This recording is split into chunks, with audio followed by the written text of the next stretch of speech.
Hi, welcome to the Trauma and Resilience Podcast. I'm Ricky Robertson. Our guest today is Dr. Bruce Perry.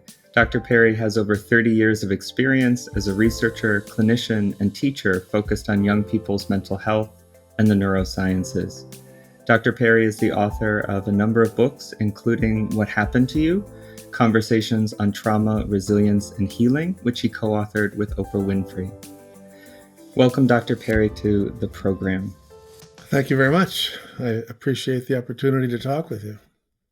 So, Dr. Perry, would you just kind of briefly explain for our audience kind of what do we know about what happens to a young person kind of neurologically, physiologically, when they're exposed to a traumatic event or adverse childhood experiences? What are some of the effects of that? Well, I think as you know, one of the challenges of developmental trauma is that it can have a whole range of different effects. But let me summarize some of the most common. First of all, in our brains and throughout our whole body, we have a collection of systems that are involved in helping us deal with stressors of all sorts. And when a stressor is extreme or prolonged or unpredictable, these systems will activate and stay activated basically with the idea of trying to keep you alive and protect you. But when these systems activate, there's a couple of things that will happen. One is that you'll tend to send signals to the top part of your brain to basically shut down or go on hold because I don't need to be thinking right now about the future or the past. I need to focus on the saber-toothed tiger that's right here. And so if you are consistently growing up and the top part of your brain that's involved in speech and language and thinking and planning, and if that's inefficiently activated while you're in school and while you're in having interactions with friends, you end up having these social delays and cognitive delays and behavioral delays.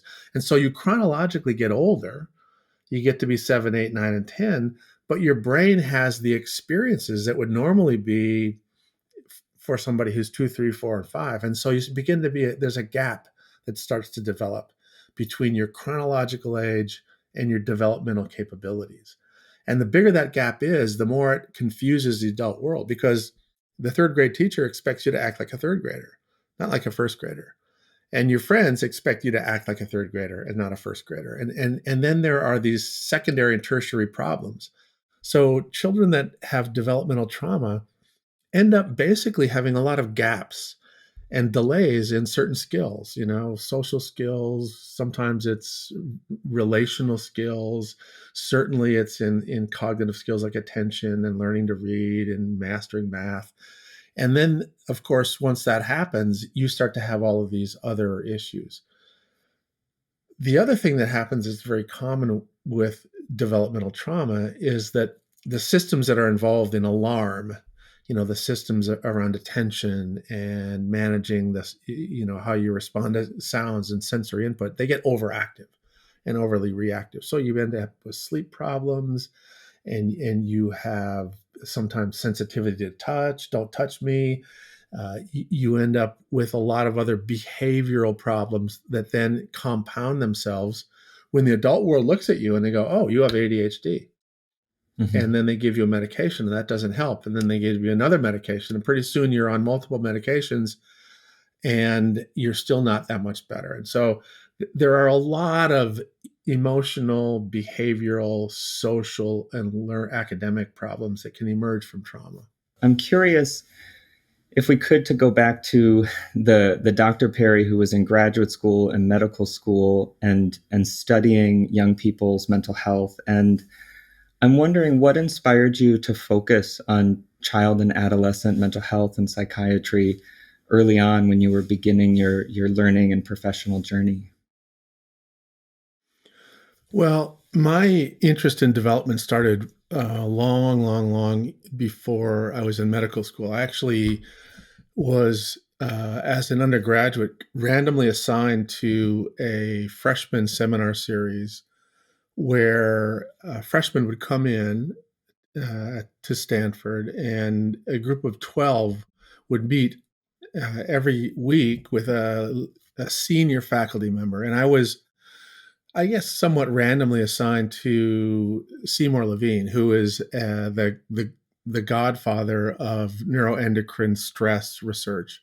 So, as a freshman, I was already introduced to somebody who was thinking about how early life experiences shape the biology of the brain, and particularly focusing on the stress response system. So, I I was studying that in research efforts, really from that point forward as an undergraduate, and then as a graduate student, and then all the way through my medical school and residency training. I had what we call a wet lab, where I was studying, doing work with animals and tissue culture and cells and that kind of thing.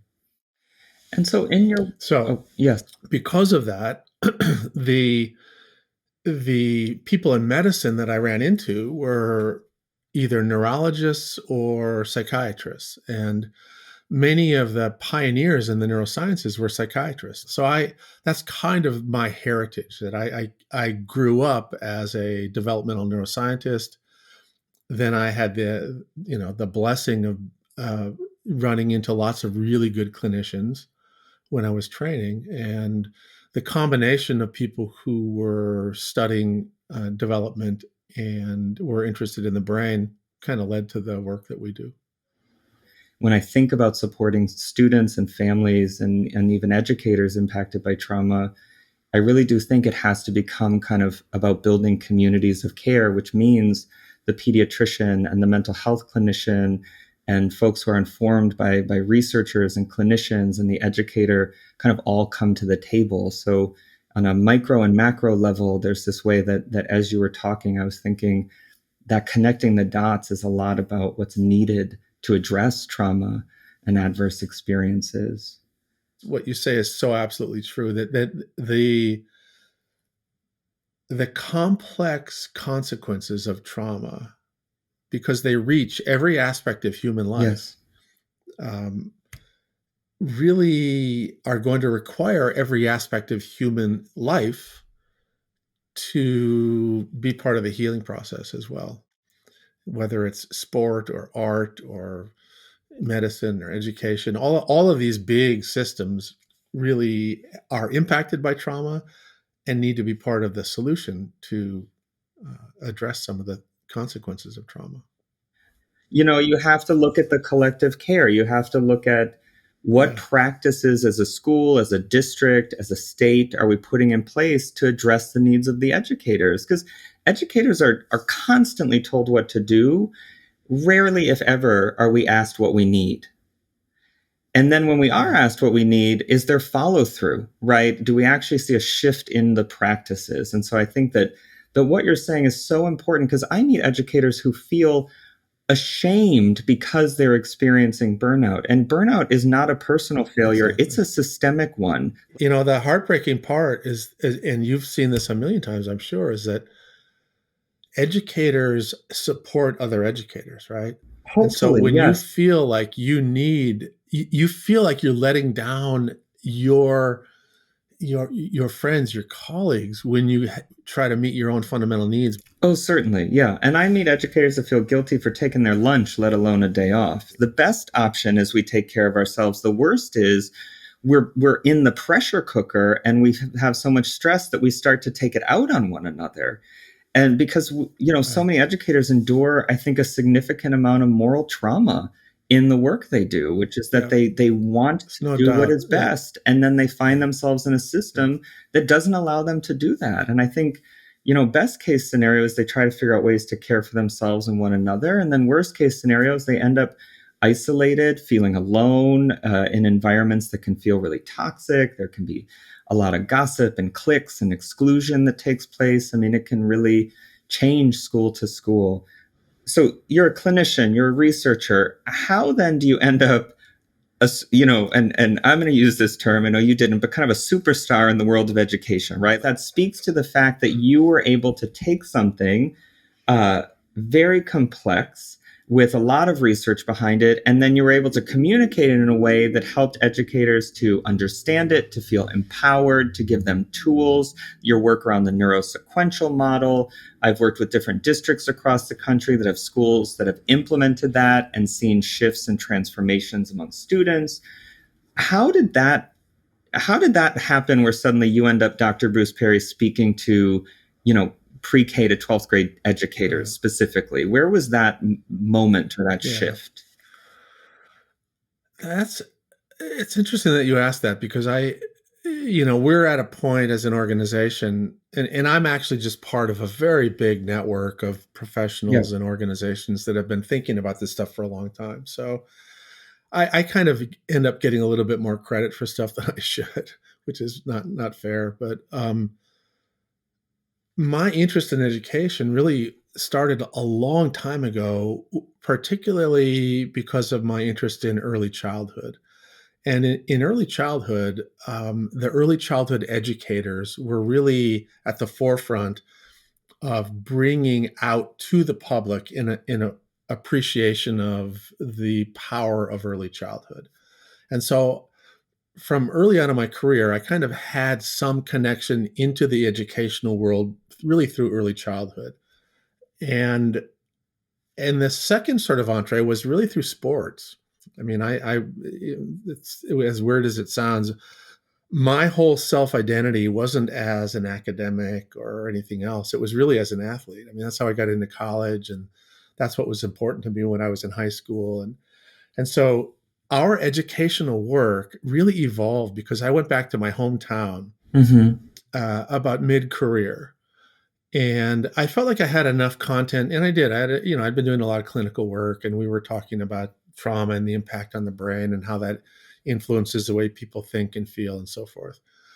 But in that audience was one of my best friends from high school, who was at this point a middle school teacher and track coach at a town in North Dakota, Minot, North Dakota. And he heard me talk, and he said, afterwards, he said, "Do you realize this has profound implications for school?" And I said, "I know, I just don't, teachers listen to teachers." So, and he said, "Well, do you mind if I take some of this content and we work together to package it and talk about how to bring it into schools?" And that was the beginning of our formal entree into the educational world. And Steve Grainer is his name, and he's a wonderful guy, great teacher. But when he retired, I said, "Hey, listen, you want to formally kind of work with us a little bit?" And honestly, because of his personality, he's a great teacher. He's a really warm and gentle guy, has a whole body of experience from 30 years of teaching. Yeah. Where he took this content that we've been working on, and we sort of jointly talked about how to present it. And he's just been very effective in connecting with teachers. And then we've been very effective in developing the heuristics, trying to get a little bit more structured and systematic. And how do you introduce this in a light touch way? How do you introduce this with a little bit of a deeper dive? How do you support and supervise people who are trying to do implementation science to sort of make it stick once you introduce it? And we're still learning, but I have to say, we have been very surprised at the hunger there is out in the educational community for this information. And so I think that the growth was really because the ideas resonate with the experience of educators. The heuristics that we developed after years and years and years of making mistakes. I mean, believe me, the reason I think, explain some of this stuff reasonably well now is because I did such a bad job at explaining it for so many years that honestly, I was the worst freaking teacher you can imagine. I would get up and I was so bad that at one of my first international meetings, nobody came back after the break. It was horrible. In the beginning, I felt like I had to teach everybody everything I knew. Yeah. And squeeze it into an hour or 90 minutes or whatever time I was given. And then I realized, no, you don't need to do that. Just teach one thing. Just One thing. Can they take one thing away from this hour? And can I tell some stories, keep them awake? And I just started to, the irony was I was teaching about the brain and how the brain changes and how the brain learns in a way that was completely opposite of what I was teaching. Mm. And so, I knew all about how small doses of stuff in pulses with spaces of break change the brain. But I was lecturing for 4 hours. Mm-hmm. It was insane. And I knew all about how human beings are storytelling creatures, and that when we move, we absorb more information than when we sit. And so here I was having people sitting for 5 hours while I was lecturing to them. It was just insane. So when we started to change to, implement some of the things that we knew, I think we were just more effective. Fascinating. So from this conversation, what is one thing you would like educators to take away? Well, the one thing I want educators to appreciate is that they can change a person in a very brief period of time. Mm. They can make an enduring, lifelong impact on a child if they themselves are regulated enough to be fully present with that child when they communicate that they care for them, or that they're proud of them, or that I'm happy you learned that concept. And intellectually, a lot of educators go, God, I'm so glad Billy learned that. I feel good about that. But the ability to be present with Billy in that moment and make him feel your pride, and that requires these little moments of power that, as you said before, we're squishing teachers to the point where they're not able to really give those little moments. Yeah. They're so tired out. They're so dysregulated. They have so many forms to fill out. They have so many hoops to jump. They have so many people to be accountable to. That little 3-minute moment in the hallway that really makes a difference for the child, those disappear when you get overwhelmed. Yes. So that's what I would say, is that, listen, in the moments when you're with a child and you really want to communicate something, just let yourself have that moment. Don't worry about what's going to happen after school. Don't worry about anything else. Just make that child feel seen and appreciated and supported and encouraged. And that will have a lifelong impact on that child. Is there a book that you have read recently, or a resource that you feel like has had an impact on your learning around trauma, adversity, resilience, that you would recommend? Yeah, it's interesting. I think some of the most influential books for me Mm-hmm. about these topics have been really good fiction. Okay. I think, for example, East of Eden is one of the best books about transgenerational trauma that's ever been written.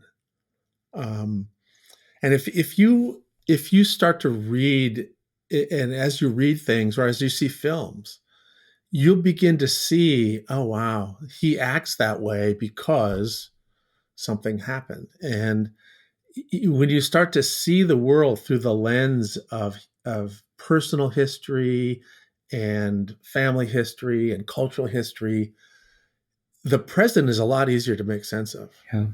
I've certainly talked with educators about ways that they can foster resiliency skills, empathy through literacy, through the ways that they help students engage with text. So what you're saying completely Exactly. maps for me. And I mean, personally, when I think about this work, I read a lot of research, and I read a lot about everything from best practices in the classroom to neuroscience research to social science. But at the end of the day, I think most of the wisdom I gather is from my relationship to 12-step recovery, and from conversations with my sponsor, and through a relationship with a higher power, and through sitting in circles with people that are sharing their journeys. And at the end of the day, there's a lot of times when I'm in the work where that is what gets me through. not all the studies, not all the ways that I understand even what's physiologically happening for me in the moment when I'm dysregulated or overwhelmed, but it is the connection and it's the wisdom that has been passed down. And I think throughout this conversation, that is something you have honored again and again. From when you talked about the folks who you learned from in graduate school and medical school, when you talked about your coach who helped you to shift this work and translate it for educators, it is that wisdom of connection, of storytelling, of generational resilience that gets passed down sometimes through our biological family, but sometimes through our chosen family and our teachers or our friends or our community. And so thank you for that.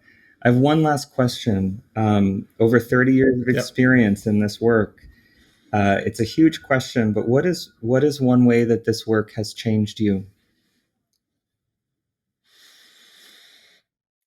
Well, I think the way the work has changed me is very similar to what you just talked about, is that, it's changed me because it's brought me into contact with so many good people, and, I've met so many people who have just incredible life experience and carry a lot of wisdom and communicate that wisdom in different ways, right? You know, the wisdom of a little 7-year-old child is different than the wisdom of that child's 70-year-old grandparent, but they both have wisdom.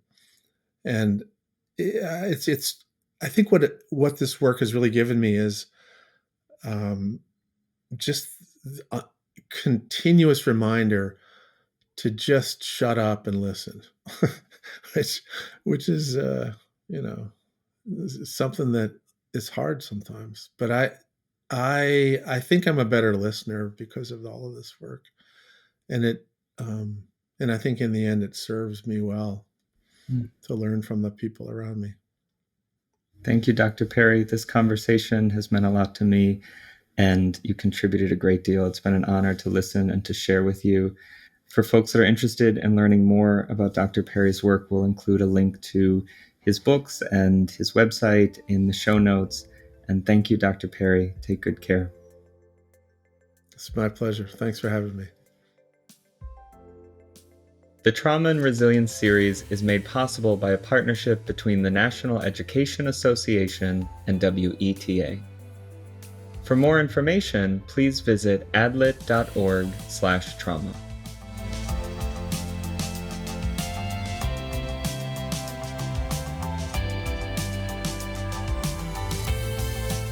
Trauma and Resilience is available on YouTube and on every major podcast platform. If you like what you've heard, please subscribe to the whole series so you won't miss an episode.